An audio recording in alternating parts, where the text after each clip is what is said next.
So yesterday we've seen Stormgate for the first time. We've seen the gameplay trailer. We reacted to it initially. A couple of hours later, I gathered my thoughts and I put down a little list of ups and downs, what I like, what I don't like. And for this, you should have seen the gameplay. I'm not gonna play it again over and over, so you have to come into it with a little bit of knowledge. But obviously, what I, as a Warcraft caster, do not like is the lack of heroes in one-on-one. Down. We knew this, it's not a big surprise. I still want to mention this, that I, as a Warcraft 3 fan for 20 years plus, will miss my heroes. Even though they are in 3 and 3 and they are in the campaign and in co-op mode, I will miss the fact of a hero. They might have hero units later, but we didn't see it, and what I didn't see, I can't like. So the lack of heroes or hero units is a clear down to me. Second down, and it sounded a little negative starting this off with 2 downs in quick succession, is lack of originality.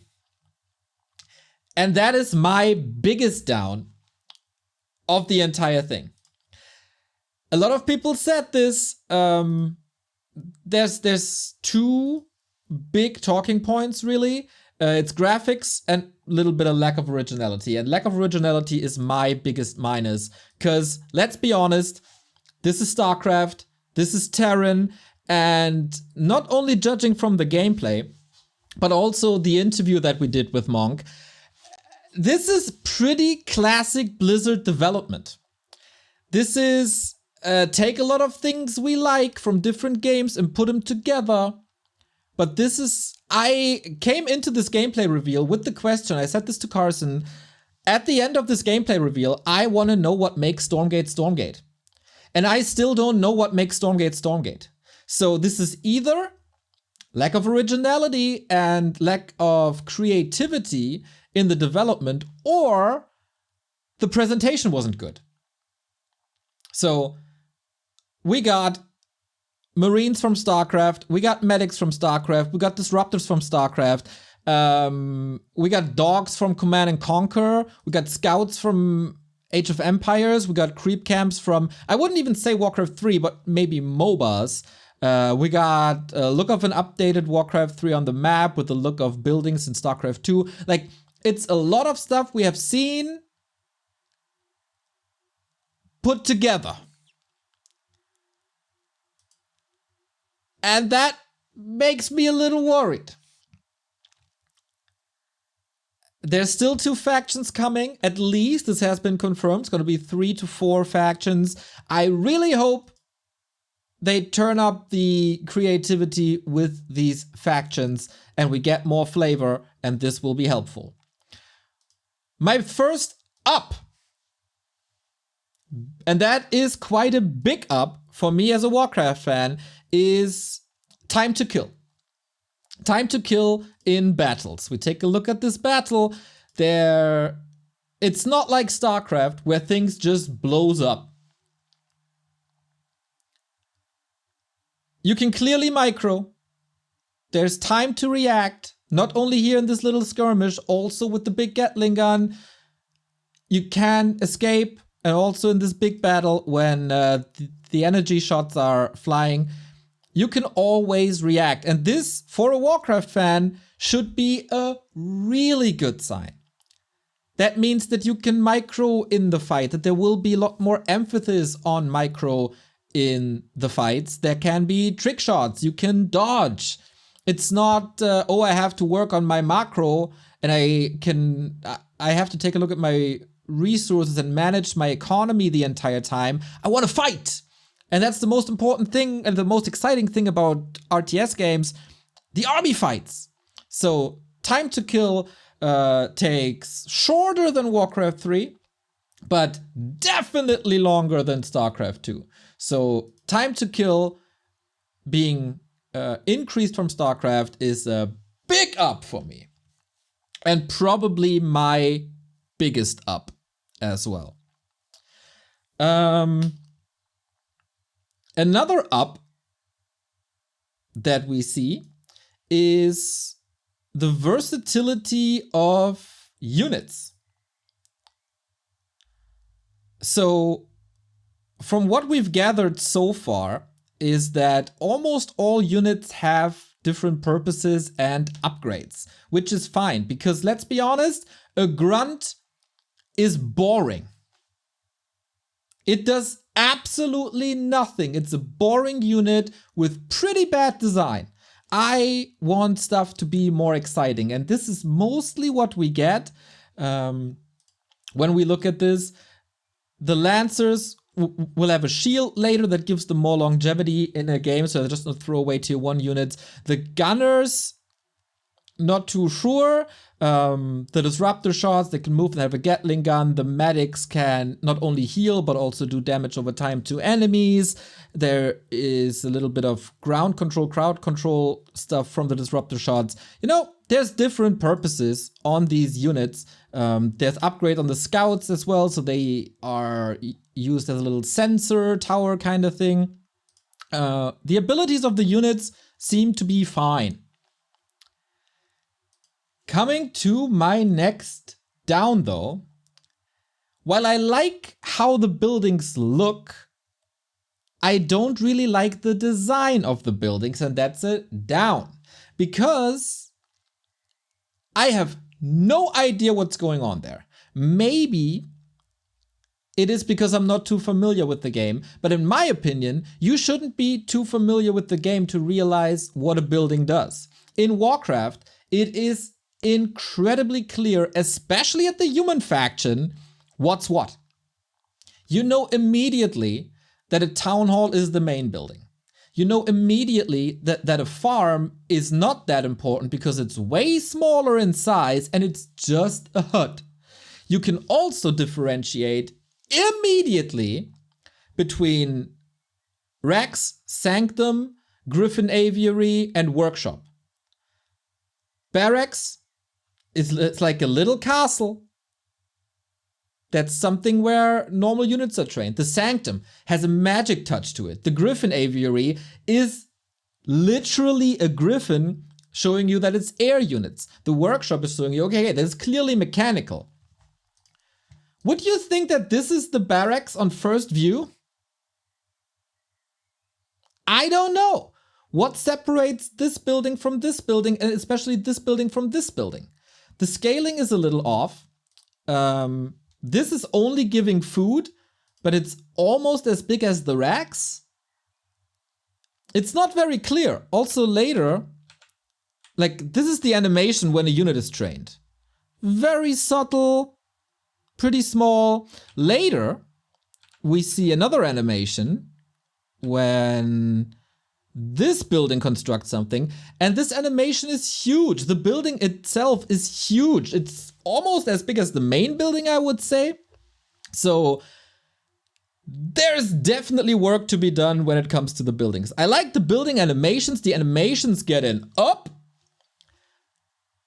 But yeah, it's not really clear. This could also be something where you drop ore. It's not clear that this produces units to me. So that is a down. What I like is, while we're here, I think this is gameplay-wise the biggest up. How you use terrain. And especially how you use trees, or how you can use trees. That small units are able to walk through the forest and big units can't. It's very simple. It's relatively realistic. But this is great. This is a new touch, or at least a new spin. This is some of the most originality that we've seen. Also that you can destroy said terrain with several abilities. And of course you can fly over that terrain. So there's 3 ways to use it just from this little bit of gameplay. That gets an up. You can use it for blocking. You can destroy it for the chase. You can fly over it. Block sight can be used as a trap. Really cool element of gameplay. And I'm very excited how people will use that. This kind of goes hand in hand with, not really hand in hand, but I give this another big up. The next big up for me are creep camps, because in StarCraft, I miss that. I miss that a lot. Neutral objectives on the map. Yeah, there is the Naga watchtowers here and there, and you fight for mines and attack enemy bases. But this, as I said before, I wouldn't compare this really to Warcraft 3 creep camps, because it's a lot closer to MOBA creep camps, Dota creep camps. It gives a buff like a rune does in Dota, in the river, can give you resources like a creep camp there. They respawn, they get stronger, so it scales with army size to a degree. I'm pretty sure I didn't fully understand the concept yet, because there's several rewards. I'm pretty sure it's a little bit up in the air, but in general, that you have to fight for certain objectives on the map. Like you fight, for example, for shop control on a Warcraft map, is a big up and should help with dynamic in the game. That being said, the rewards from these camps is predetermined. And here comes a down, and that is the lack of RNG. This all reminds me a little bit too much of StarCraft. I do not know this, but I just assume it from several talks that I had with Monk for interviews and streams. Damage values will be predetermined and not arranged as it is in Warcraft. The creep camp drops are predetermined and they aren't random. And I love the random aspect of Warcraft. If it's balanced, there can of course be big disparities. Let's say if you find an unholy aura as an undead or you find a brilliance aura as an undead, right? It's a big difference. But this can be balanced with active development. There's always excitement with RNG. There can be a bit of bad luck, but it can even this out.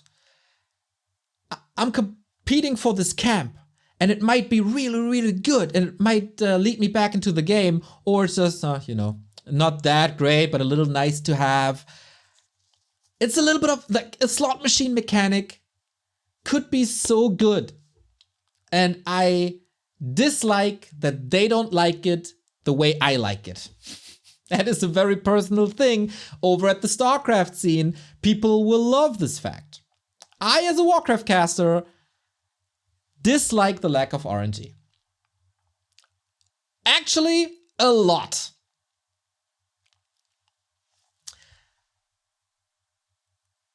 What I do like is quality of life improvements. And that is so necessary for RTS. We have to focus a little bit on the bottom right, because this is where quality of life improvements come in. This is what we can talk about. So as it is in StarCraft and Warcraft, if you want to build a building structure, you have to select a worker, go to the building palette of the UI, select that building, drop it down. Here, you press Q, you select the building, put it on the ground, and a worker will automatically be assigned. You don't have to hotkey your production buildings anymore because it's all here probably under the W key. So it's all grouped up together. You don't have to have different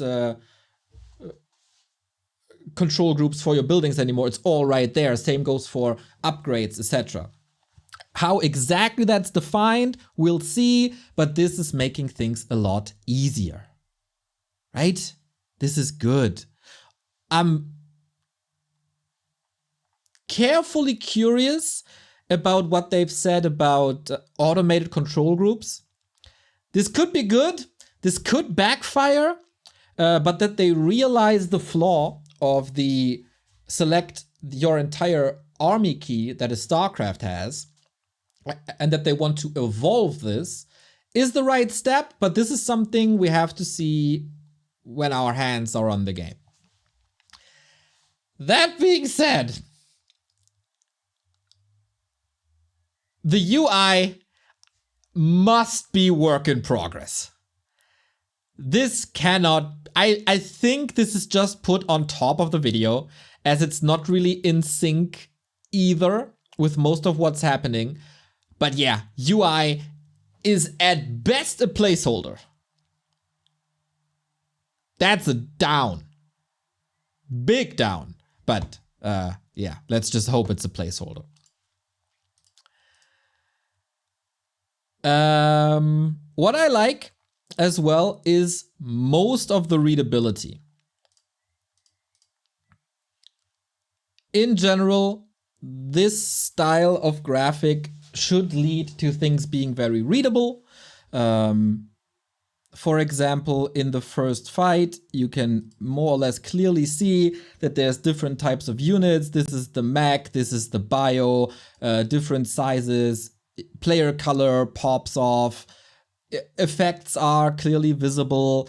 That is a very good foundation and a clear philosophy in their mind that this has to be this way. So that's an up. Here comes the down. Because in another fight, I have big trouble with readability. So while some stuff is really good, some stuff is really bad.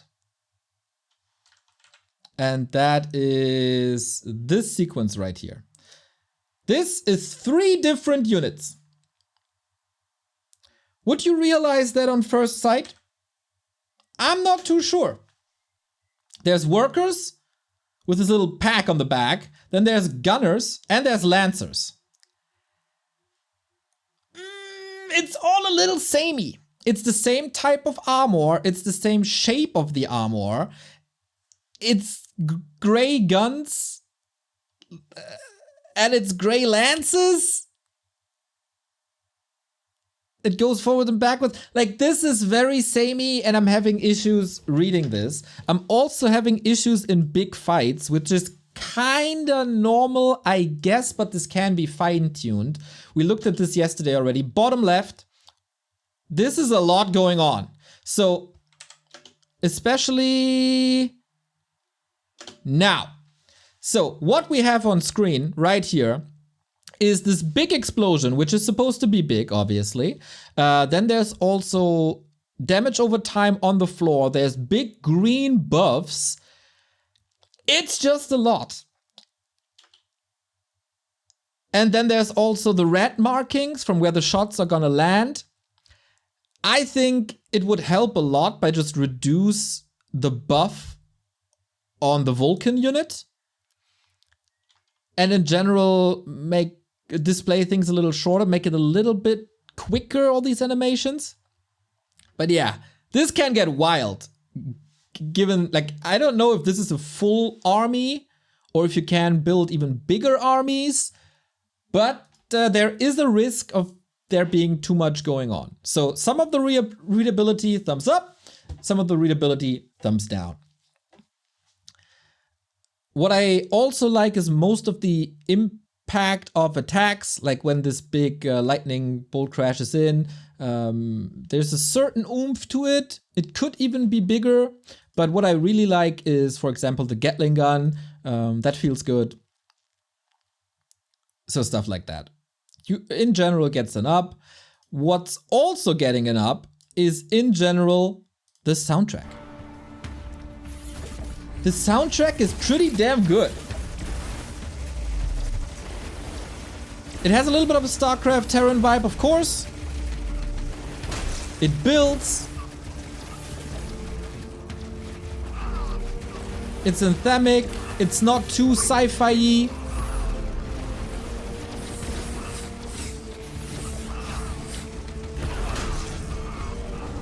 I like it. This goes into the right direction. I heard another part of the soundtrack that I liked even more than this. So, soundtrack so far, thumbs up. About the sound effects, I'm not 100% sure. I won't give it a down.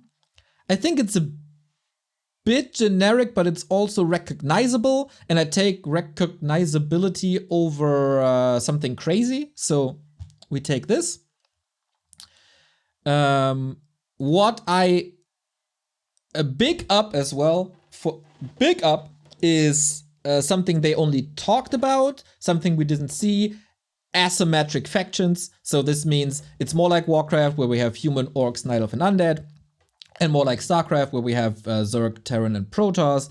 And unlike, for example, in Age of Empires, sorry about that, where we have more or less the same foundation with different branches going off of that foundation, the more asymmetry, the better, in my opinion. Make the factions distinct. I want them to have an identity. I want to be a proud human player.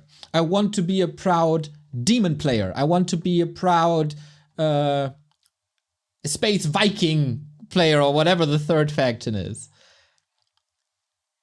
It has, this is important. The more asymmetry, the better.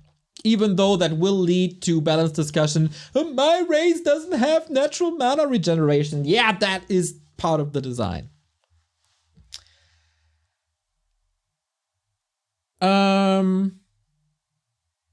So far,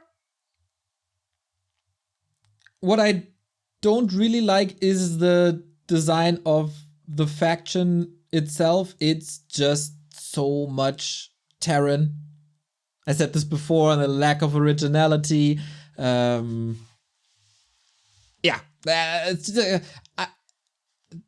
supposed to be more units, of course. I think 2 more are confirmed, like a rocket throwing buggy and 1 big spaceship. But that adds to the Terran feeling if there's a big battle cruiser, as they're not. So yeah, not very original as a faction design. There's no interesting ways to harvest the resources, for example. Not like Wisp on a tree. But we have to see this in comparison to the other factions, I guess. In general, I think it's an up, that there's not really a focus, but there's an emphasis on micro, that it's possible to do trick shots. For example, now these energy fields, there must be an attack ground command, I hope. Then you can, basically like a mortar, envision where your opponent is running, and do like, and anticipate where your opponent is gonna be. You can also combine stuff like the dodge of a Vulcan that you saw. Wait, where is it? That you'll see here. Like this little dash ability creates a stun, and then you can time that dash with the AoE ability of the Disruptor Atlas kind of thing, and that creates combos, and that is nice. And maybe you can put a debuff on that on top, so there's synergies between the abilities. So I definitely do like that so far. So that is cool. In general, I think the Vulcan, this unit here with the Gatling gun, that's the best unit they've shown so far. It has a clear silhouette with these horns or bunny ears branching out. This is also the unit that they have displayed the most. Like this Gatling gun kind of thing, pretty iconic, interesting attack that it has to wind up and then gets better, has that dash ability, can destroy trees. Like this unit seems very versatile. You can play a lot around with it. It's recognizable. The Vulcan, straight freaking up. That thing is great, and using that as your unit was the right choice. But where's an up, there's a down. And guys, these Marines, they're called gunners. Ultra generic. So generic. They have an ability, and I have to look this up, because I don't have this on the top of my head, but it's not really great either. Let's see if Reddit is back up. Yeah, it is. So the Exos is what they're called. Versatile soldier armed with a reliable rifle can pick up the double time upgrade to temporarily increase its movement speed. If it shoots during this period, it fires 2 shots instead, then reverts to normal speed. So it can chase, I guess, and then have some shotgunny burst damage. But yeah. This is the example of an uninteresting unit to me. I think the Atlas can be cool. The dropship is also a little generic, but I don't hate it. The Exo, not a fan. Also, yeah, I don't know. So we're kind of done with the bigger things. I do have some minor things that gets an up. Up for tech trees. I love it in Warcraft 3. There's tier 1, there's tier 2, there's tier 3. There's clear levels. There's a clear indicator what the tech is. On StarCraft, that's a little more confusing, I think. Sometimes it's helpful, like with the Zerg. Sometimes it's a little different. Where you have to unlock a part of the tech tree with a certain building and then it branches out. Tech tree, really good. Also, they have confirmed that some of the units have something like the casters in Warcraft 3, the Adept and Master training, so you unlock certain spells later. I don't know if this goes hand in hand with more HP and more mana regen, but in general, the Adept and Master stuff from Warcraft 3 also nice. Thumbs up for that. Let's stay at the units to give them another up. The Scout at the beginning.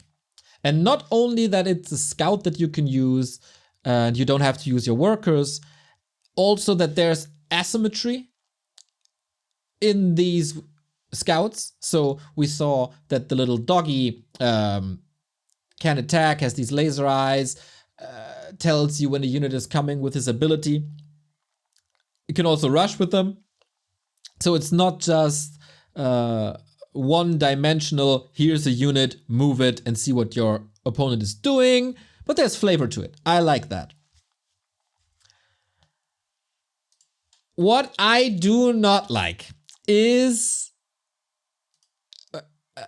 okay, what I'm uncertain about, let's say, is the second resource. I think we didn't talk too much about it yet. You see it here on the screen on the left-hand side over my head. On the right-hand side, it's pretty much your gold, your minerals, the normal stuff. This is the tech resource. If you don't harvest it, it grows and replenishes to a degree. I would almost say this is somehow similar to an upkeep mechanic, where if you don't need this at the moment, you can spare it. Like if you're at 100 supply in Warcraft, then you can put your workers out of the mine to not pay any upkeep. Here, if you don't need the resources at the moment, just put your workers off of it and let it replenish. Cool idea, a little bit like Tiberium in Command & Conquer. What I don't like, and this is a little nitpicky, I guess, is that it seems to be needing a structure right next to it, even if it's in your base. Like, here's the main building that you can bring your ore to, and then you have to put an extra building for the second resource next to your main building. I don't know if this is just to increase efficiency, or if this is just kind of dumb. This is like building a gold mine in AoE as well, but you shouldn't be needing this a meter away from your main building. It is nitpicking. It's still a thumbs down from me. Another thumbs down is there's no fragments on the health bars. I think this is very outdated. This might be something they implement later, but I think it's very helpful in MOBAs as well as StarCraft 2 to have fragmented health bars. I also think fragmented player color health bars are in general superior to the 3 colored health bars that we use in Warcraft because we have no better alternative. The fragments have to be done well, where it's should show a percentage of the unit's health, like 25%, or it scales with the AP, with the HP they have. In Warcraft, fragmented health bars are not really doable. In Dota, they're working really well, and given that this is a new game and a new engine, they can make this work. So please segment their health bars, give us better indicator than multicolored health bars that can blend into each other. It's not helping, it's not modern, this is outdated design, in my opinion. Down for that. Buff and debuff indicators. Yeah. The buff/healing indicator for this unit, can you even see? There you can.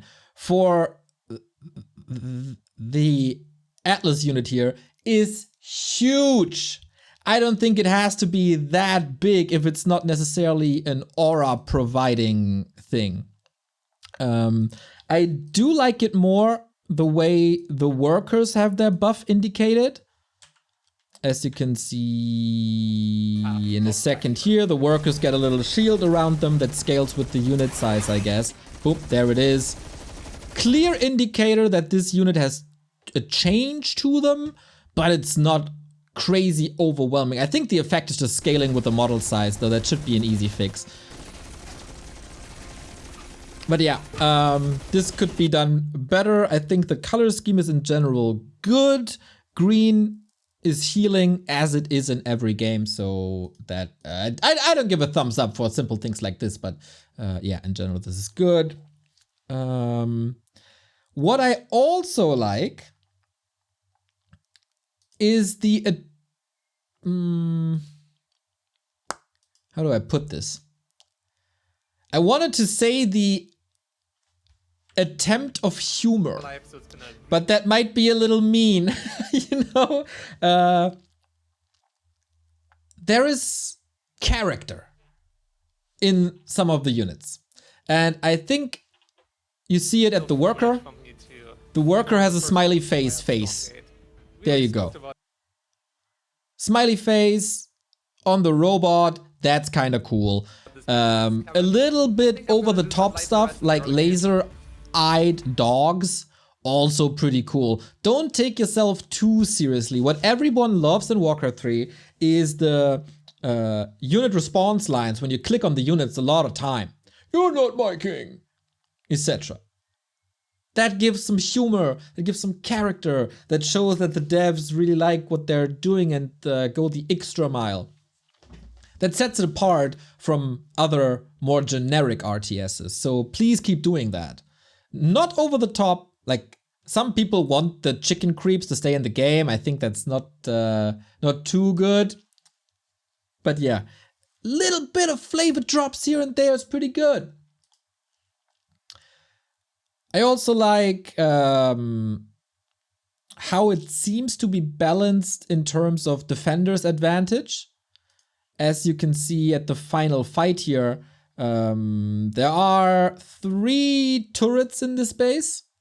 Turrets look horrible, by the way. Thumbs down for the turrets, but I think this is just a placeholder, they're not finished. 3 towers here. It can still be conquered due to an overwhelming army at that point. You can create some chokes, but it's not overwhelming. This seems to be on a good way that you have an defender's advantage, but not too crazy.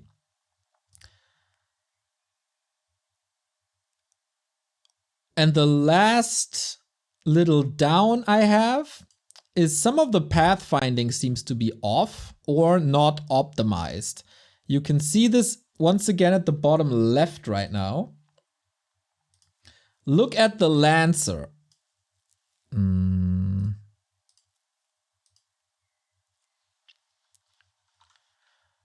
The Lancer is here, and he's trying to get to the front line, but he's getting blocked by these gunners. And he's derpy. Derp, derp, derp, derp. You see? Right here. Derp, derp, derp, derp, derp, derp, derp. This can be good because I don't really like how StarCraft is doing it. That body blocking is basically impossible. It should be possible in a game like this. But that felt a little derpy.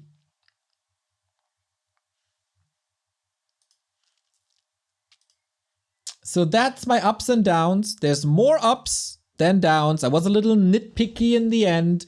But in general, I'm excited. Top ups, time to kill, and the way you can play with the terrain, plus the quality of life improvements that makes playing an RTS a little easier. Biggest downs, no heroes. At the moment, lack of originality, and also lack of RNG. That's my feedback so far. Tell me about your feedback and put it in the comments. That would be nice.